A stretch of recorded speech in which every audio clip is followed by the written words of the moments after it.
What's up, everybody? Welcome to episode 232 of Opinions May Vary. I'm your host, JR. I have my co-host with me, Alex. Hello. Joining us this week is the editor of io9. It is Mr. Rob Bricken. Rob, thank you so much for coming on. Absolutely. Happy to be here, gentlemen. Although, I've got to say, as I told you earlier, I'm infuriated to be on episode 232 when I specifically requested 264. You know, that extra 32 weeks, I don't know if we could have swung it. You know, there's. I'm a professional, so I'll put up with it, but frankly, I'm appalled. It's true, you are a professional, as evidenced by the last 5 minutes. Well, once we see how the episode goes, maybe we could have you on again in 32 weeks, and then we could cover this. Ooh, big wishes here. Let's see. Let's check in an hour and see how this goes. Backing him into a corner right in the beginning. Okay. So you may have heard Rob's name before, because way back in our first couple years of doing the show, we wouldn't have as many guests because we weren't confident to ask people to come on the show. And we do more like news stuff and things that we're interested in, pop culture and geek things. And occasionally I would draw upon articles that I'd see online, namely from Topless Robot and Bleeding Cool and other sites like that. CBR, what have you. Yeah, comic book resources. And so, but consistently, one of my favorite websites was Topless Robot, which is one that Mr. Rob Bricken had created and run on his own. Which was, if I didn't say it's awesome already, it was awesome. Much appreciated. To use the best adjective. Well, I should tell your readers immediately, despite the name, it was not a porn site. Topless Robot seemed very funny and clever in 2007, 2008 when it began. And only after 5 years or so of explaining to people it was not a pornographic site that it seemed less clever. Was there like a little part inside that was like got a little bit of joy that knowing that there's at least a handful of people out there who maybe heard about it and Googled it really happily and then were really disappointed when they saw the... Well, given Fanfiction Friday, I believe anyone who Googled for looking for something horrible kind of found it on Topless Robot one way or another. But I am certainly getting ahead of myself. Oh, that threw me off for a second. Because I want to bring up Fanfiction Friday later on. Sure. There's a webcomic called The Devil's Panties, and when she prints up her book, she has to say on the inside cover, like, it's not satanic porn, I swear. Right. That's gotta have a disclaimer. Yeah. One of my favorite things about all of your posts was how you would give credit, and you would say, thanks for the tip. Because there'd be something about action figures or something about a comic-related thing, a movie-related thing, and it usually had like, oh, thanks to so-and-so for the tip. And coming as far as we have here with the podcast, that's a thing that I try to aspire to, because I have a friend who started his own thing, and he never credits anyone.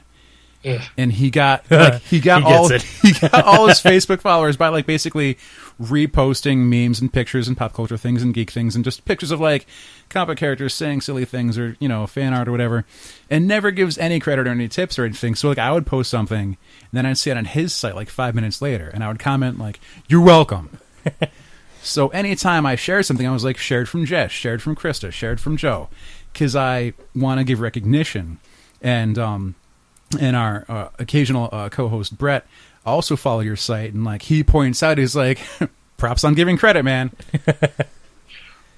It's kind of sad that you need to be congratulated or even are congratulating me for doing it, because it's just basic goddamn courtesy, really.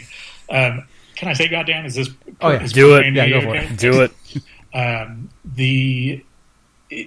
It's just what you do. So, I mean, and plus, if you're a smaller operation, like I was a Topless Robot, you build a community and things like that. And one of the easiest ways to, you know, make readers and listeners feel like they're part of it is by, you know, you inviting them to submit tips and then you know, crediting them. It's not hard. It's kind of just the most basic thing to do. Mm-hmm. So it's kind of, yeah, my response is just ugh when people don't do it. I have occasionally forgotten to do it myself. Like I posted an article and hit publish before I added the credit, and my response to myself is immediately ugh. Way back when we had a somewhat active Tumblr because I was on Tumblr for like 2 weeks. I had posted something that I had found that definitely was not mine. It wasn't ours. And like it started to, like, I was an idiot, left out the credit, and it started to get like a lot of what I can't remember what likes, hearts, whatever it is on Tumblr. And I was like, oh God, this isn't mine. Stop liking this. You know, I don't want to be popular anymore. Yeah, don't you feel bad if someone does work? I mean, at least with Tumblr, I mean, don't you like repost it and it automatically does the person? I had credits the person. It was something that I had on my computer, and I uploaded it as if it were ours, which was messed up. So then for the record, I went back and I was like, hey, by the way, this is this person. Here's a link to here's their Tumblr. Go to them and give that, because like you could buy it like as a shirt and stuff. It was like an "It's Always Sunny in Philadelphia" quote, like just like with a drawing under it. Yeah. But that was like you just do it. you just give it. It's really that simple. So to talk about Topless Robot for a bit longer, what was your idea to want to start this website and like the things that you're interested in and cover like that section of what you enjoy and like the geek culture and everything? I suppose the four people who regularly listen to me on podcasts, like my wife and three other poor souls, heard that. Have heard this story before. So, but my main task in starting Topless Robot was to make just a small amount of money to live on. I had been a professional nerd for about 5-6 years. I used to work at Wizard Entertainment, which you may know from the comics magazine. Of course, yeah. I did Toy Fair magazine for a couple of years, and then ran Anime Insider for several years after that. And then through a series of shenanigans, had become freelance, which is the writer's way of saying unemployed. As I was contacting my various contacts, really looking for work, I had one of the people I worked for, my managing editor at Toy Fair at the time, was a guy named Bill Jensen, who was director of new media of Village Voice Media. He was, at the time, Village Voice owns a bunch of alternative newspapers, or did. I think they still have some. And their websites were all based on those papers. So Village Voice was all, or villagevoice.com was all news in New York City. The Nashville Scene was all news for Nashville. So it was all city related. But he was looking to expand in 2002 to some national blogs. And one, I had the time to do it. 2, he would pay me. And 3, we both agreed a nerd blog was a pretty good idea.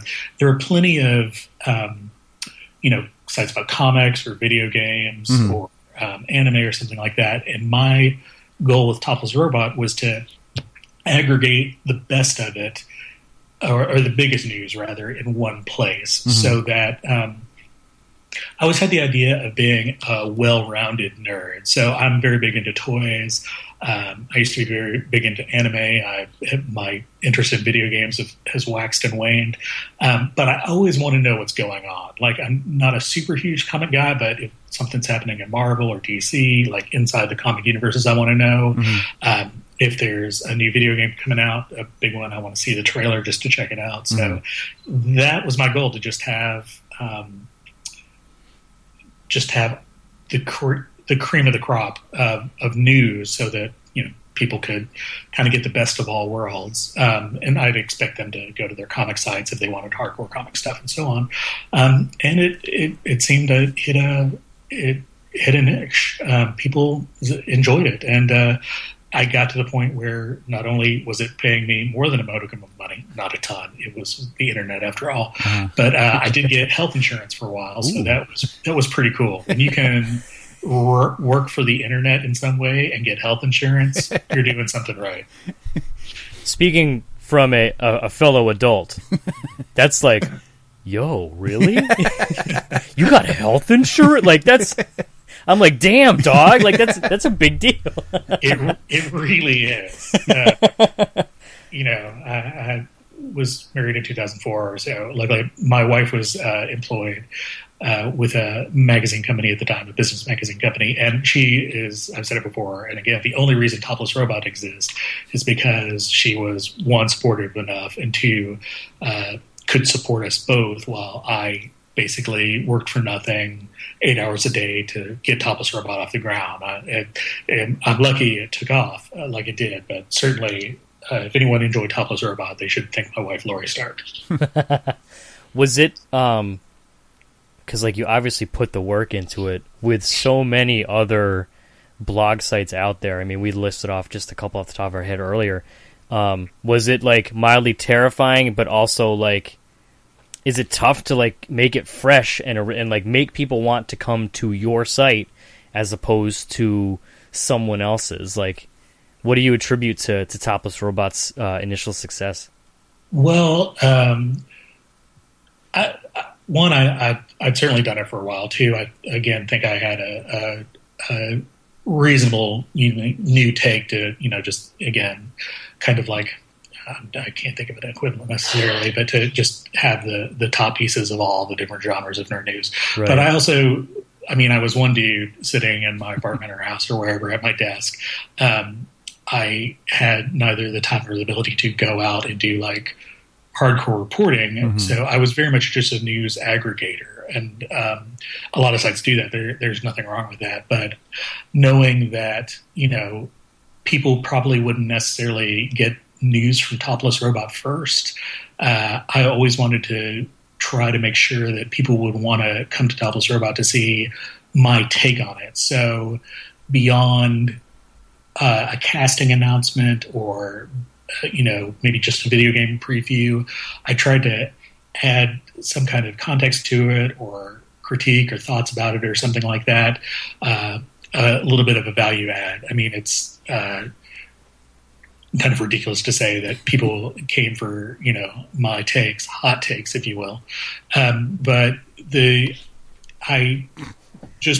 I would think that I had more of a voice in some of the larger conglomerates like a IGN or something like that. Which, for me, that's one of the things that drew me to it, because I'm not going to follow a solely anime site, and I'm not going to follow like a solely toys site, but when I would go to your site and I would look for comic stuff, and then I would see some movie stuff, and then you would talk about Matty Collector, and I was like, I didn't even know Matty Collector was a thing. That's interesting. And so nothing was something that would drive me away, but all of it maintained my interest somehow. And it was your site that made me decide that, yes, the sculptors of Hot Toys did sell their souls to devils for their sculpting powers to make their figures. Well, that's just objective truth. I mean, I may have alerted you to it, but I mean, the fact was there. I currently own 2 Hot Toys figures now. Well done. I own 0 because money. But yeah, there was eventually a lot of interesting stuff would come in from different places, and I was freaking out when you would post about the G.I. Joe figure convention. And they started throwing like the Cobra paratroopers off of the roof of the building. And I'm like, this is amazing. I wish I was there for that. And I think that's also where I learned that there is an annual Gargoyles convention. Man, I've forgotten like half of this stuff. I've actually probably forgotten like 90% of it, but you've only brought off a few things. So I'm going to be optimistic and say half. So I did 8 or 9 or 10 posts every day for about 5 years. Mm. So, yeah, there's only a certain amount of ones that I recall in any detail. Yeah. And most of those are very unfortunately Fan Fiction Friday. We do 1 episode a week, and I already forgot what we talked about last week. Like, it's gone. Who was on last week? It was just us. Was it just? Oh yeah, we recap Boston. Oh, man. We have fans on our episodes better than we do. Yeah, it's true. That's actually just one fan. It's Dave. Sometimes Brett. But like, this is the 3rd time I mentioned Brett, because he would also follow your site, and he'd be like, we have it on this week. Brett, I'm having on. Who's responsible for this? and he would freak out. Which, as I've seen from your more recent posts on what you're doing now between Kinji, was that right? And Kotaku, and like people are still commenting who's responsible for this. I'm like, I'm not just the only funny guy. You're still getting it from other places too. My little contribution to the internet that was not really mine. Just one crazy erotic fan fiction writer. I did some because Alex was telling me the story about how Brett. And I was like, "What is? I've heard you guys say this. What?" So I Googled it, and like one of the first things you get is the dramatic reading on YouTube. That like someone did because people will do dramatic readings of mostly ridiculous letters and things like that. Yeah, or something. I remember I first saw it on like a YTMND. Remember that? Yeah, remember doing Man Down? That was like the great. Anyways, but someone did a dramatic reading of the Who's Responsible This, which was, make sure I get this right. Someone had posted some fan fiction that you had highlighted during Fan Fiction Friday, and they were upset that it was highlighted. Yes. Now, to explain about Fan Fiction Friday, a few things. It was I would try to find the weirdest, sort of like it was basically Mystery Science Theater for fanfics, but it was all erotic fanfics too. The best kind.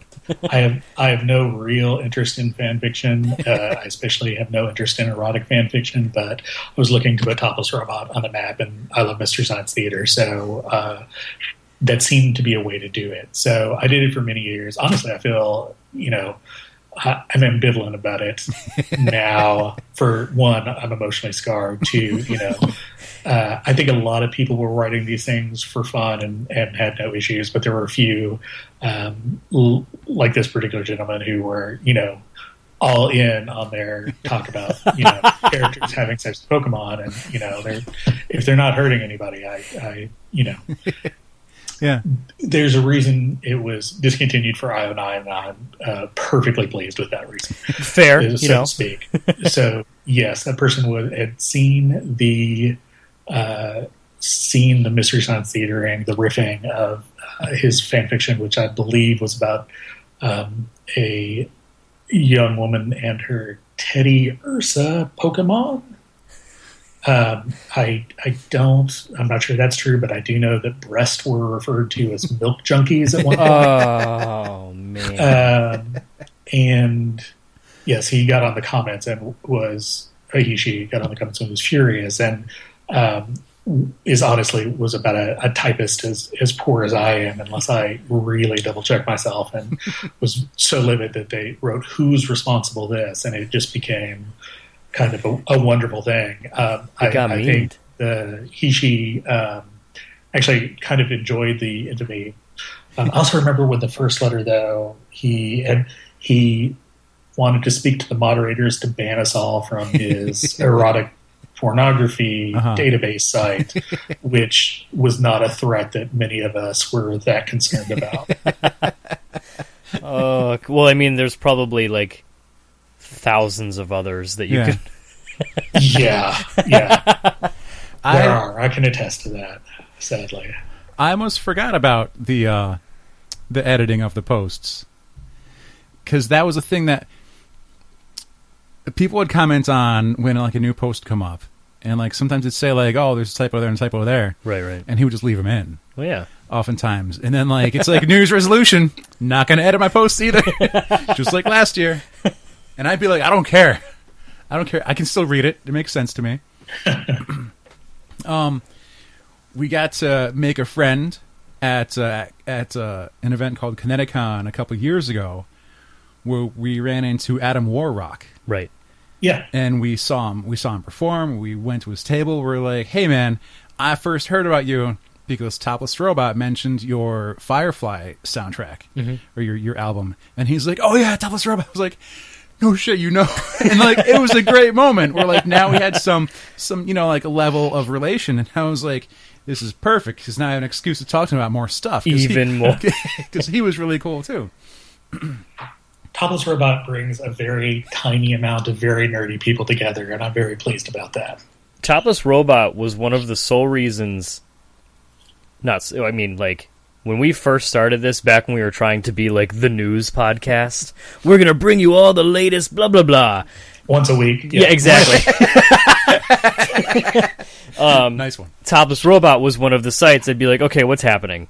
It's just like, it was just an easy site. Everything was right there, and I could be like, what stories are they talking about that we can offer our worthless opinions on? Luckily, we kind of abandoned that format, but it's just it had. But like the thing is, we've said Topless Robot a lot, probably a record-breaking amount on this episode. If you type in toplessrobot.com in your computer, in your internets, it's gonna look a little different.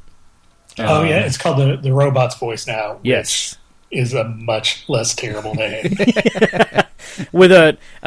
I gotta say, I love the Topless Robot graphic. Mm-hmm. Yeah, was that? Did you design that? Did you have someone design that? Lord, no. There was someone at Village Voice who designed both robots. The first C-3PO-esque one, and then the more Japanese mecha one. Which is the one that I've... Yeah. That was the one that was on the shirts. Yeah. Oh, the shirts. So on weekends, it would be rare that he would have an important post on a weekend. Otherwise, you'd have to wait until Monday for the new posts. But I didn't want to work on weekends. Fair. That was the one benefit of being kind of a slave master to myself for Monday through Friday. Right. There was very little that I felt I really needed to hit on the weekend. So at one point, eventually, what he would do. He would open up the comments and be like, tell me a story about topic X. And it would be like, what's a story about your childhood of when you obtained your first Holy Grail geek item or something like that. And then it'd be like, each week would have a new story topic. And at some point, this community and this family that gathered on the site would start posting their stories and everything. And week after week, I'd be like, do I have that story? Could I win it? And because if you would get voted on, and if you had the best one, he would post it and talk about it, and then you would win a shirt. And I always wanted a shirt. I wanted one so bad. But I think I only entered twice, and it wasn't quite good. But you tried. I tried. That's all that matters. You don't have the shirt, but and he would give them away for free too, which was still awesome. That's true. I paid for all the shipping with my own money. I didn't pay for the shirts. I managed to talk Village Voice into making them for me. Thank God, because there's no way I could afford a box of 200 shirts to give away. But it was just me picking the winners and sending them out. Was that a nomination process, right? No, was it just you looking through? Yeah, it was just me. People could say, "Oh, this story is great," but. It was mainly me. So you go to Topless Robot. It's going to say Robot's Voice. That's because Rob had moved on to bigger, arguably better things. I don't want to say. I mean, that's.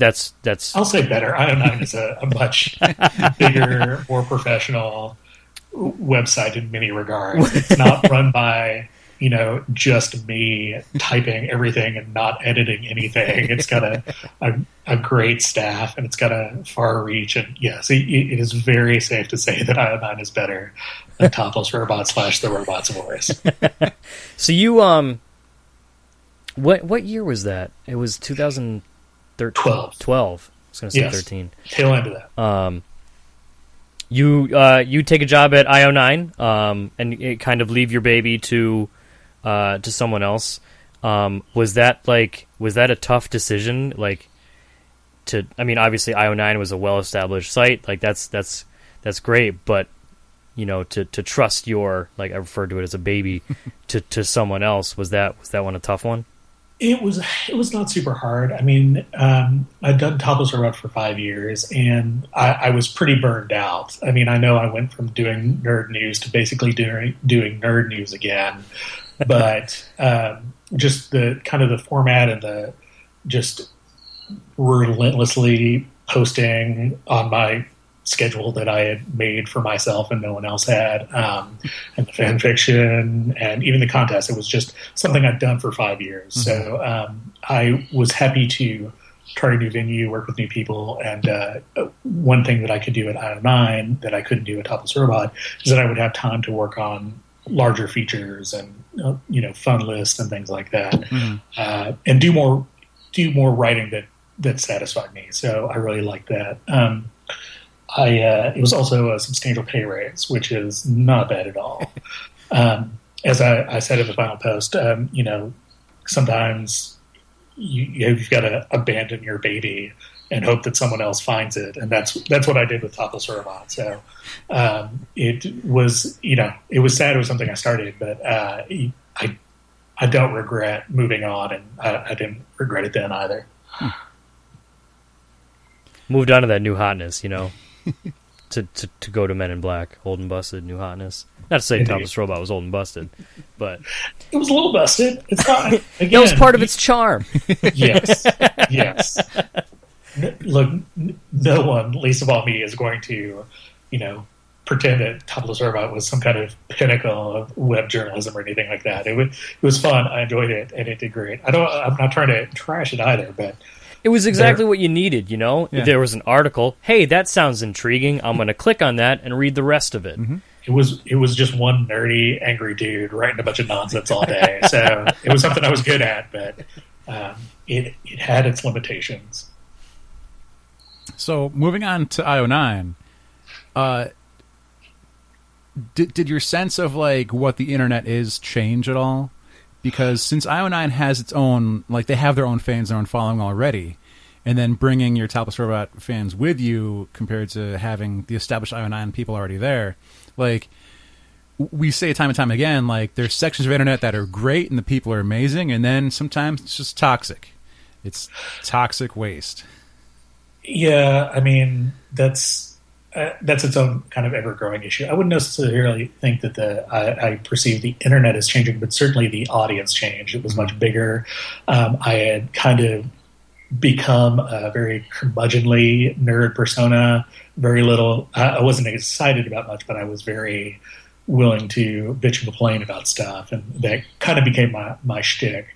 io9 is a more positive place. Again, it was sort of the thing where Fan Fiction Friday was seen as mean-spirited and wouldn't fly, and that's, again, 100% fine with me on several levels, especially just not having to hunt through hours and hours of erotic fanfic looking for the right, bad, horrible story.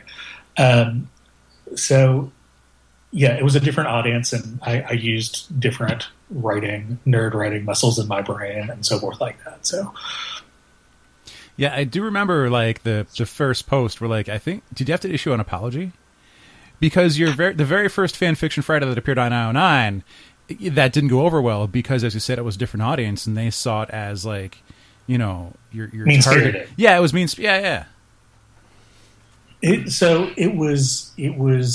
worked for what Topless Robot was, but it didn't work for io9. I don't think nowadays it would have flown even on Topless Robot had I just started the site right now or something like that. So it just changing sensibilities, changing audience, and I respected that. io9 was created, I think, just before Topless Robot or just about the same time, with Annalee Newitz and Charlie Jane Anders, and it grew into its own huge thing. So, I mean, I'd gone from being a one-man band to part of a team. And that's a different audience, different mission, different rules, all perfectly fine and normal. What's one of the things that you like best about io9? Because from looking at it, and I like how there's legitimate true science, and here's what's happening on planets, and here's what scientists are discovering. And then there's the pseudoscience where it's here's what's theoretically possible, and then there's all the science fiction, and there's just so much good stuff to make you think and make your mind wonder. Do you prefer any of these over another? I'm not much of a science guy. I am pure nerd through and through. Science was about the one thing I could not hack in school. Yep.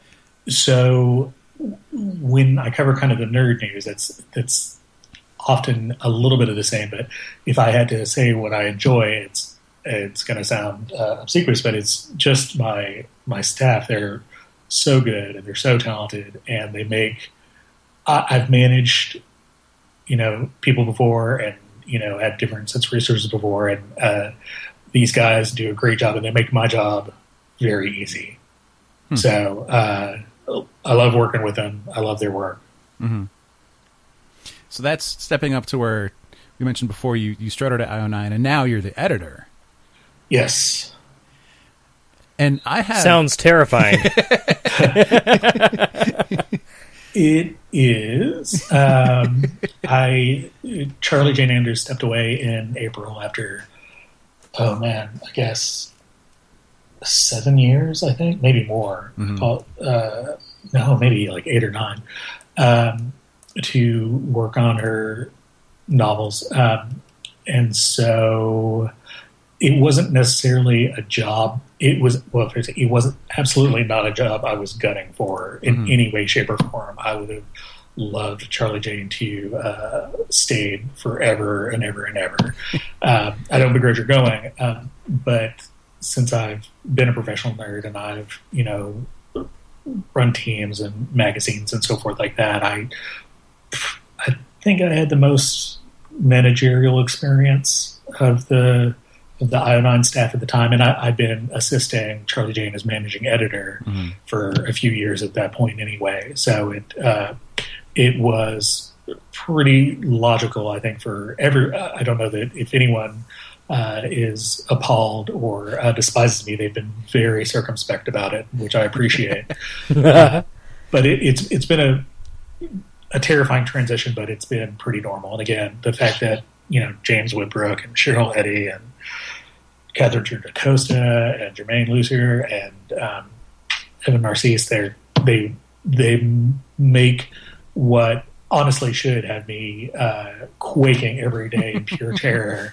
They've made it they've made it as easy for me as I could possibly imagine, honestly.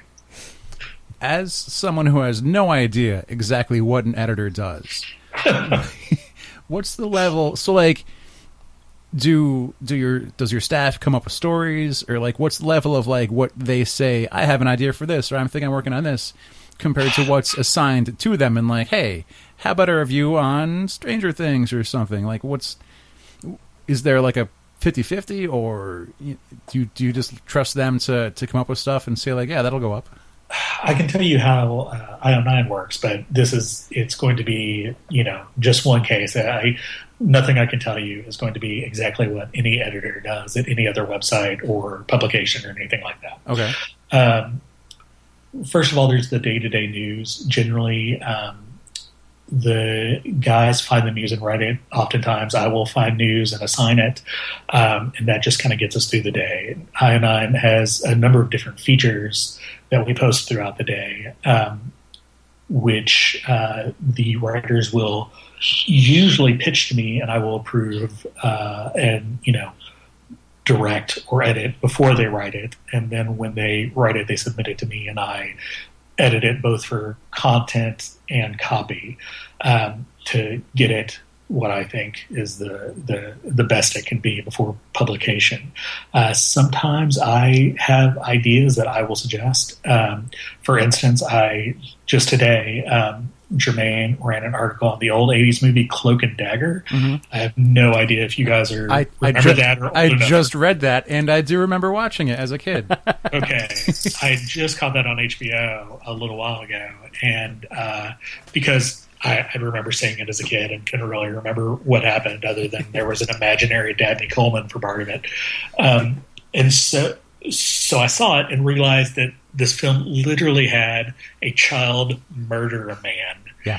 And I thought, this is worth covering. So I told Jermaine to do it.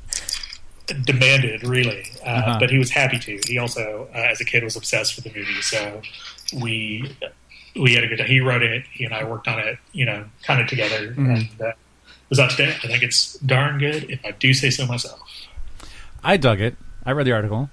There was a point that I remember in the movie that wasn't mentioned in the article where the kid, he really so he would play, this child would play with like G.I. Joe toys, like these action figures. Right.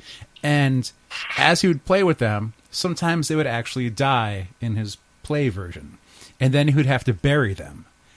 And there is some point in the movie where like he had to dig up one of his toys out of the dirt like while it was raining because he had to bring him back because he didn't want to lose him. Right. And then, like, one of these G.I. Joe dudes, like, became a person he would actually talk to. Like, like a guy that would follow him around, like a ghost. Kind of like Lock and Key, almost. The kid with his action figures. And yeah.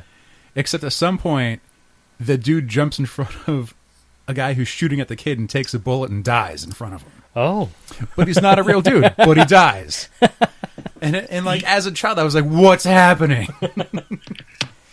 So... I have a terrible memory. Yeah. I remember exactly half of what you said. The G.I. Joe bearing thing, I have no recollection. He did play with like little figures, but it was more like a tabletop game. I recall no bearing or anything like that. Okay. And I say this because it will be hilarious whether I've already forgotten part of the movie, just weeks after it and assigning a story on it, or you are just hilariously incorrect too. I think we've got 50-50 odds here. But in the movie, indubitably, Danny Coleman, the spy, Jack Flack, follows him around, and at one point becomes unimaginary to draw fire from a bad guy. Mm-hmm. The bad guy shoots at him, and again, and you are correct, Danny Coleman, an imaginary being, dies. Which is the point that the 11-year-old kid, played by the kid who played Elliot in E.T., literally shoots a man to death. Then this moves on. Like a real person. Yeah. Oh, yeah. Like a person. Yeah. Not a guy who's been shooting at him all day. Ah. He had a AK-47 or something like that. So it was, he had to, but I don't know that there's another, like, even like Goonies and stuff like that, where the kids are in mortal danger. Yeah. I don't know that they have the kids, like, 100% murder someone. What has easily got to be one of the most traumatic childhood events ever. And then the movie's just like, whatever. The kid's sad for a little bit, before and after. He doesn't want to shoot him. But when he shoots him, it's like, I've got shit to do. Speaking of traumatic, one of your more recent articles, The Giant Robot in the 1986 Transformers movie, taught me about the cold inevitability of death. That was one of the, like, that scene scared the shit out of me as a kid. Like, the way Optimus, spoilers, by the way, the way his body, and, like, you have the image there, like, it just, like, turns, like, gray-black. Mm-hmm. Oh, my God, it scared me so bad. And, like, I'm just reading about, like, how, obviously, Optimus, he's going to come back. He's going to come back, but he doesn't come back. Well, in the movie. This is absolutely true. It was, again, it taught me about death. And I'm sure it taught a lot of other kids, too. I mean, because Optimus Prime was the character. I mean, everyone else was just like kind of, Bumblebee was not a thing, really, not like the live action movies tried to make him be. You don't turn on the show to watch Bumblebee. You turn on the show to watch Optimus Prime. Absolutely. Yeah. And I mean, what kids don't know, and God, I sound so hilariously old. So these cartoons were on in the morning or afternoons, like every single day. Yeah. So when you're that young, you will see, like, basically Optimus Prime as much as like your parents, kind of, and certainly you're more interested and more invested in Transformers. Yeah. So what it seemed like we'd been, watching Optimus Prime's adventures for years. I mean, surely it was probably like, 10-20% of our young lives at that point. So it was a massive amount. Mm-hmm. And then for him to die on screen and then fail to come back like all the other kids' movies, I mean, yeah, that messed me up. There's no Care Bear stare for Optimus Prime. It's not there. Oh man, and then it cost Ultra Magnus. And like that'll ruin the rest of your day. Yeah. I hated that because he said damn it. Or decade. Right? I still have that movie on VHS. Like that movie, God, that movie's so good. They use a Weird Al song in the soundtrack. Come on. Yeah, but I'm a Stan Bush guy. You can't go wrong with the Touch or Dare. All right. So we had on a guest, I think last year. This dude named Adam. He is a Transformers collector. Oh yeah. The dude has so many Transformers, and then like brought him over. This is like a 30-something-year-old man, and he brings over his Transformers to talk about them. And like, I'm like, Jared, we've got a guy who collects Transformers, and Jared's like, yeah, whatever. Like for a second, as I do. For a second, Jared was like almost too cool for him, and then he takes out his toys, and Jared's like playing with them, like happily, like he's the best thing ever. I was like, "Where'd you get this? How much was this?" Okay, so I'm just gonna play with this for the rest of the night. You guys can do the episode. I don't care. I'm just gonna play with this. But he was, you know, we would talk at Ultimate Frisbee, and I'm like, I collect comics. What are you into? He's like, oh, I collect Transformers stuff, and I was like, yeah, cool. He's like, yeah, I got Stan Bush's autograph, and I was like, huh? And he goes, and he's like, he's the guy who sings The Touch, and I was like, oh, you got The Touch. And I didn't know him before that. I mean. But you know the song, though. Can I ask what Adam's last name was? La Flamme. Okay.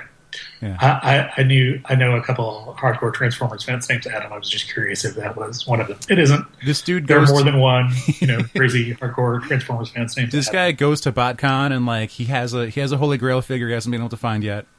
And he like asks vendors if they've seen one around. So someday. He'll get it. He'll get a chance to dream. While we're on throwbacks, I made JR watch Monster Squad. Oh yeah, because I wanted to bring it into my job for where I do Halloween makeup and have like movie night. But watching it for the first time after as a grown up, as an adult, and not being a kid, I realized I couldn't do that because in the movie they say faggot in the first 10 minutes. It's true, and I was like, oh, that's a nix. Can't bring that to work. I'm debating if I have to bleep that right now. Exactly. Yeah. I'm talking about another thing that happened. It's in a movie. But yep. But still, though, like, that was another thing that the classic JR write-off. I was like, what do we want? I don't care. I have Taco Bell in front of me. And within, 15 minutes, I was on IMDb, reading facts to Alex. Like, did you know? This is widely regarded as, the best portrayal of Dracula in the history of cinema? That is nonsense, first of all. I love Monster Squad, but only a lunatic would put that down in the IMDb facts. I'll have to go back and check to see how many people found it useful. I got to... Oh, never mind. I'm going to go rip IMDb on io9 tonight. This seems like half my job, seeing things people write on the internet and then think, what the hell is happening here? Yo, Rob's going to go on IMDb under that comment and ask who's responsible for this. Oh, man. So we did some quick searches of your name to make sure we got everything right. And what was cool to me was that while you're still editing for io9, you still get to write for some other sites like Kotaku and Kinji.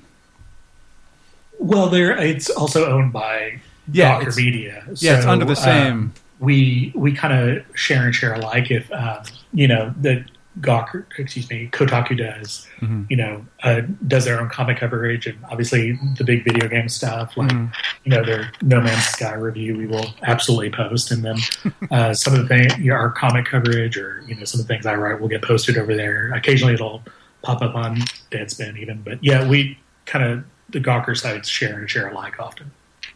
Is it because we'll record an episode, we'll post it, and maybe a couple people will listen to it. Hey, that was a good episode. We got a lot of downloads on that one. Checking out the when you click on the advertising thing on any of the Gawker Media sites, it'll bring you to a thing where you can click on all the different ones, and it'll show you their monthly view, in the millions of readership, viewership, whatever you want to call it. Is that Do you even let that into your mind when you're posting something, or is that just I'm used to posting something for millions of people to read? Like, that's the thought of that is kind of, I mean, I guess because we're small time, is just kind of mind blowing to me. Technically, it's my job to do that, so it's true. It's pretty easy for me to get past. Obviously, I know it was a big jump from Topless Robot, but I'm a writer. I want as many people to see it right. As my writing as possible. So,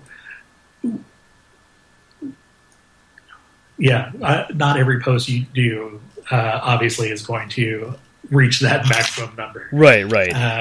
So it's usually a bit more reasonable than that. But I've had posts hit the 1 million mark a couple times, I think. Uh-huh. No, I definitely have. I just can't remember what. So, but yeah, that is what I am paid to do. That's true. I mean, especially like this day and age where if you like I said, we talked about the bleeping earlier. If you misstep on one phrase, one pronoun, there's a good if it catches on, man. But hey, like you said, it's your job. It's what you are paid to do. Yeah. So Well, and this is a bit of wisdom has come with age and doing it over.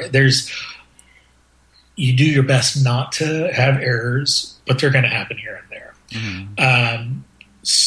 There was a recent one. My, I think, biggest gaffe of recent memory is that, assuming you guys watch Game of Thrones, I do the recaps for that, and there was the episode where Hodor died.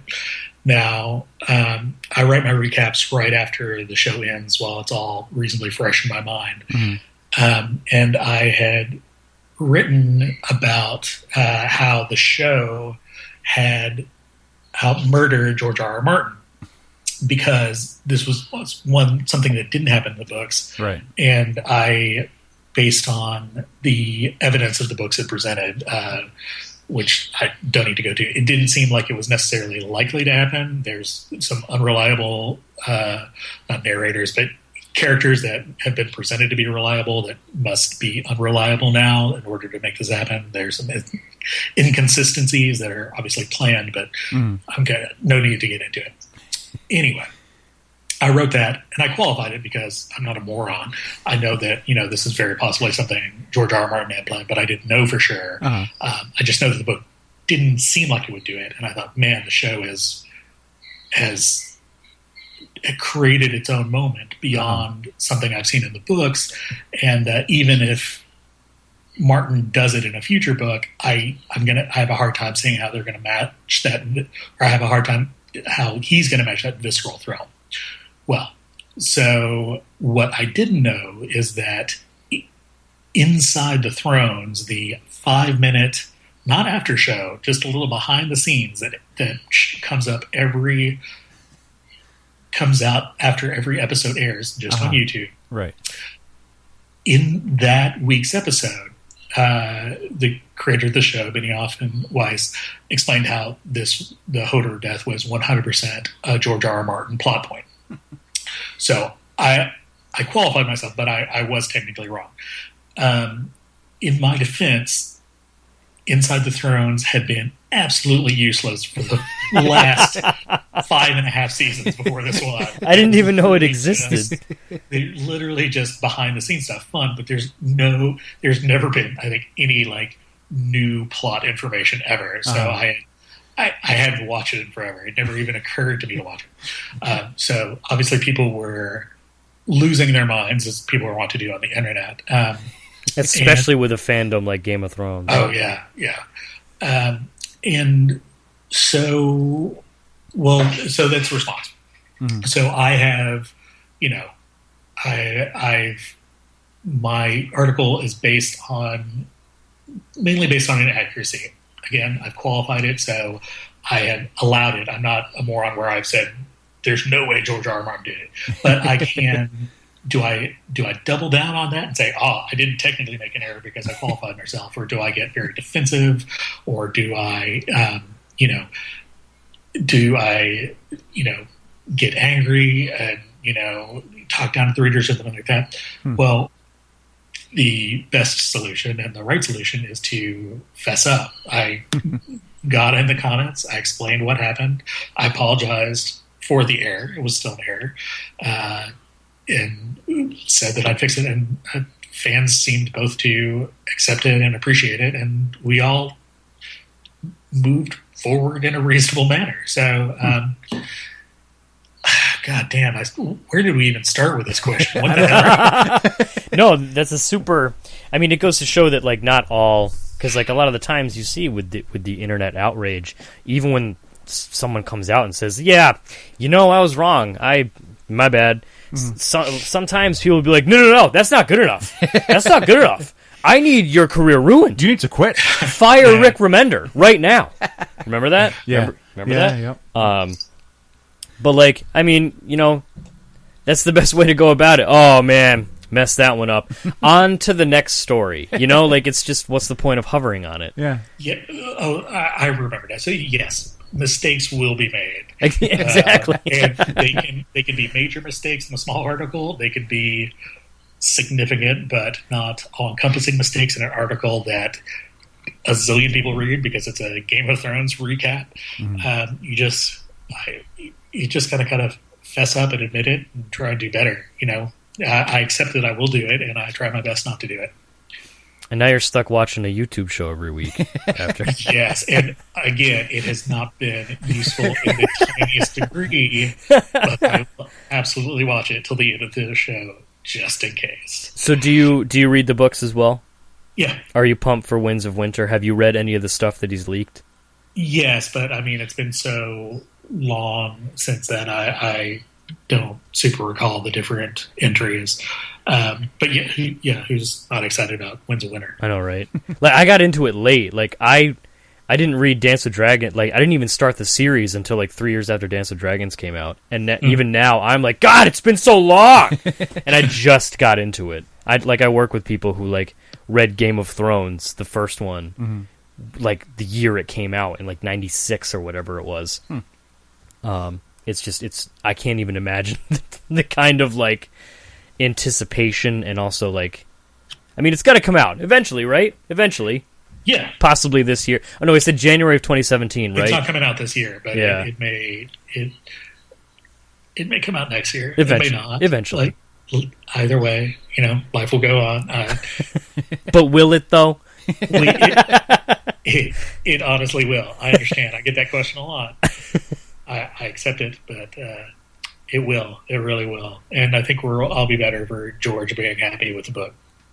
Exactly. One of my favorite things, going all the way back to Topless Robot again, and I just clear out for me that it was you that would do the recaps and it wasn't a contributor. Because when there was a movie that came out and there would be like a Q&A session almost. Where, like, my FAQs. Yeah.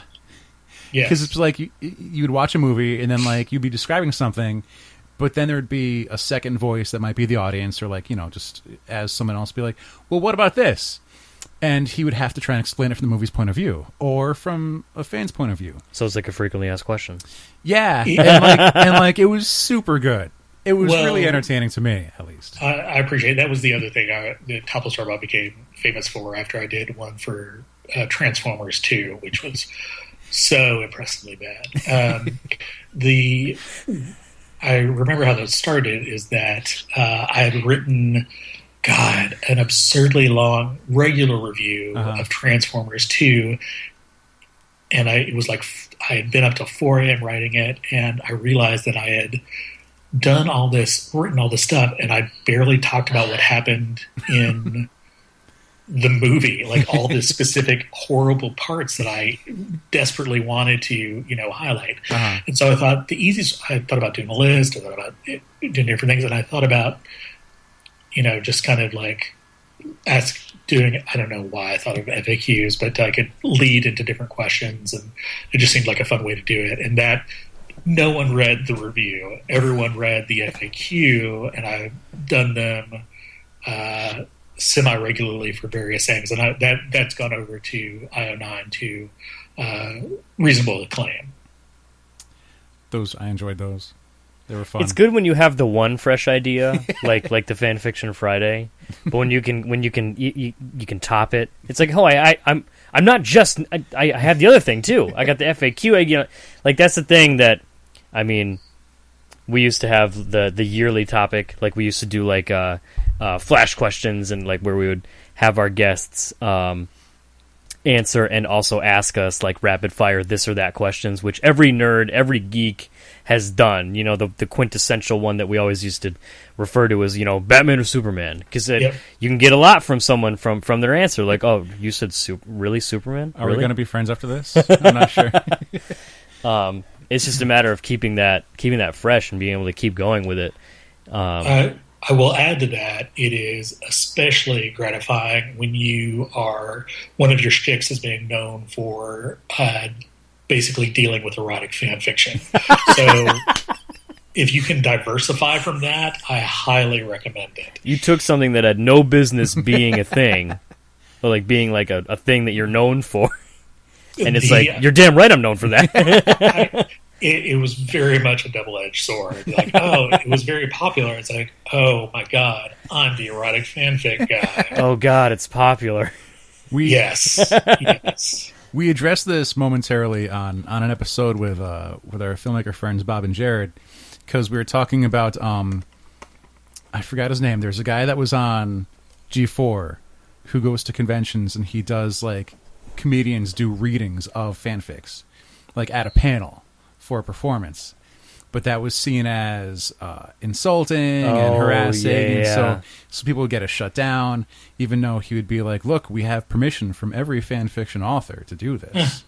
and so like, to explain more of what fan fiction was, Bob and Jared were just reading like the titles from your top and bottom 10 from your fanfic Friday. I see where this is going. No, that's it. That's all there was to that. No, I understand. That is what it is. So you would sometimes, kind of slanted view of fan fiction, but not a wholly inaccurate one by reading those titles. The titles alone. They say you can't judge a book by its cover, but can you judge fan fiction by its title? I think often, yes. Yep. 100%. Not 100%. A lot of the time. Like almost 100%. Well, if you know it's erotic fan fiction and then the title is like Care Bears anything, you know you're in for a rough time. I mean, man. I tell you what I've learned. No one writes normal erotic Care Bear fanfic. Like, there's no simple missionary position. They made love and then they went about their day. No, if they're going to write about erotic or Care Bears having erotic adventures, they're going to be the most fucked up adventures they can imagine. Which, I mean, I guess when you go looking for something like that, I mean, it's probably what you want. So I wouldn't know. The rest of us need some bleach for our eyeballs. So, again, Mystery Science Theater, my favorite show. And, Frank Conniff was the guy who generally picked the movies, and he would have to watch like 10 or 20 bad movies to find the right bad movie, because there's no said thing, but they can't be too boring. Mm-hmm. They certainly can't be too long. Right. They have to give me... They would have to give me enough material to riff on.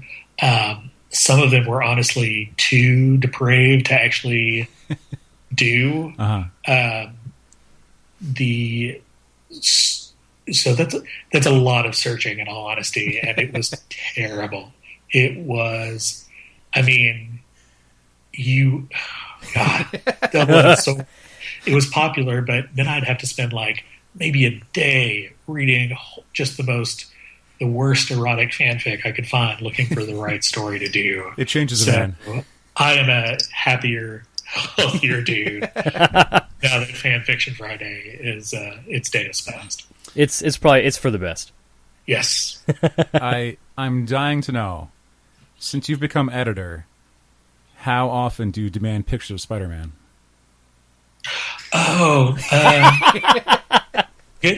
play, fair play. I've demanded pictures of J. Jonah Jameson demanding pictures of Spider-Man more often. It's so meta. Honestly, if you're a nerd journalist in any way, you love JJ. You get it, you know? You side with him. He's the best. So he's a menace. He was a the ultimate Spider-Man headline is always going to be Spider-Man, threat or menace. There's only one answer. It's obviously menace. A thremenace. Thremenace. Nice. So, real quick before, because we're getting low on time, these go by so fast.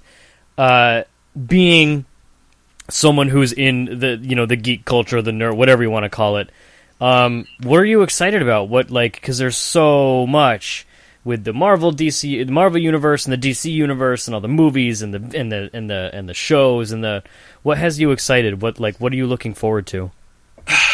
Okay, so good question. And some people who feel I'm a bit negative should be excited to hear me be excited about things.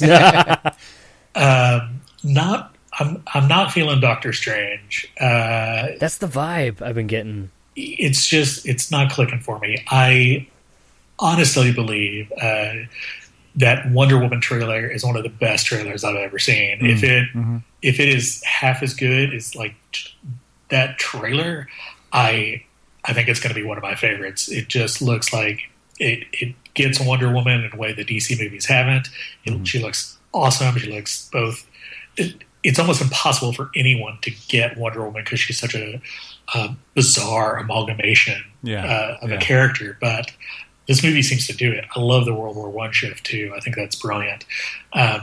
So yeah, super excited about Wonder Woman.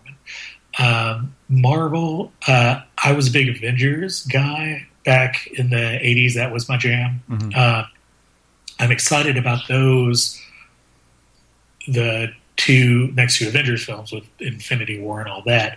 I hope that Hulk, Iron Man, Cap, and Thor, the main four, are getting back together. I hate it when the team breaks up. It always annoys me. Because they're the big four, you want them together. Right. But I'm also hopefully that Spider-Man will be involved too. So there's that. I think Game of Thrones season 6 was one of arguably the show's best season. So I'm equally excited to see how 7 and 8 wrap it up. That's kind of a gimme. I watched The Walking Dead, but after that finale, I'm still so soured on the thing. I'm not looking forward to next season. They're going to have to win me back. I'll still have to watch it for work, unfortunately, and so about it. But I will be very, very bitter about it unless they do something pretty smart. Do you have any guess on who Negan on who he bonked? No, because they're all annoying. It doesn't matter. If it's Glenn, it's going to be annoying. If it's not Glenn, it's going to be annoying. If it's like one of like maybe 7 of the characters, it's barely going to matter. And if it's a big character, it's going to be awful. So there's just a no-win situation because we've had so long to anticipate it. Right. Yes, so that is miserable. I don't think the He-Man movie will ever come out, which I'm fine with because I love He-Man to death, and it will never match the He-Man that's in my head. So I'm glad to be spared that worry. Let's see. Rather have nothing than maybe something good, probably something bad. He-Man is a very tough property to adapt. Hollywood execs would think, oh, it's like G.I. Joe or Transformers. You just do it and you make a lot of money. But what they fail to realize is that He-Man is an awesome swords and sorcery fantasy movie about characters with the dumbest fucking names on the planet. Like He-Man? Including He-Man. So the problem with a He-Man movie is that the character is going to be called He-Man, and there's no getting around that. It's just like the 2002 cartoon. It was good in a lot of ways. It had some issues, but the fact of the matter is that kids in 2002 had no desire to see a cartoon about a character named He-Man because it was the dumbest thing ever. So maybe if they make an R-rated movie and then try and make kids' toys from this R-rated movie and then freak out and just change it. That would be my preference, and that's a terrible fucking idea. The funny thing is that's the history, right? That's what happened. There's it's a toy property. They need to market it to kids for it to make any sense at all. But the only way it'll be good for the older people like me is to have like something really cool where He-Man may actually use his sword on one of the bad guys for the first time ever. I don't know if Jared knows this one. So the Conan the Barbarian movie came out. Yeah, and the execs were like, let's make a toy line of this. And then they see the movie. They approved the toy line before they saw the movie ever. And then they see the movie and they're like, there's blood and there's nudity and we can't sell toys of this. But they already had a bunch of Conan action figures. And they're like, what are we going to do with these? I don't know. Let's like paint him blonde, I guess, and put a thing on his chest. That's the best I got. I hate to tell you, but in my vast He-Man knowledge, that is an urban legend. Because I've heard this story before. It gets around, and it gets around a lot, and certainly, but it's pervasive. We were doing articles about how it's not in Topless Robot, and there have been books and so forth like that. So it was made kind of concurrently, but there was not a point where Mattel was thinking, "Oh, let's do He-Man." Conan may have been in the zeitgeist a little bit, but I actually think that He-Man was in development at Mattel as early as 1979. Okay. Before the movie even started. Okay, I see that. That one I can assure you. I have no recollection of Cloak and Dagger, a movie I watched maybe a month ago. But this He-Man detail is a fact that I've lived with for decades at this point. It's a pillar in my psyche. So, like I said, I wouldn't know what Matty Collector is if it wasn't for Rob Bricken's website. Well, knowing intimately what Matty Collector is, I'm not sure I did you a favor. That is collecting at its worst. That was me. It was my heroin, and I was a bad person, and it made me angry and upset, and I couldn't stop.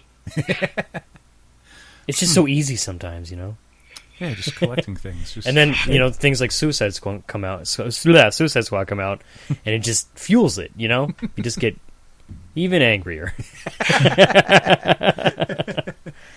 But that's just my personal opinion. I saw a lot of positive things on Suicide Squad, and I was like, really? I haven't seen the movie. One of the weird things about working a job 9 to 5 where you do all nerd stuff is that oftentimes at the end of the day, even if you're a nerd, you just want to watch like Law and Order or something like that just to escape that thing.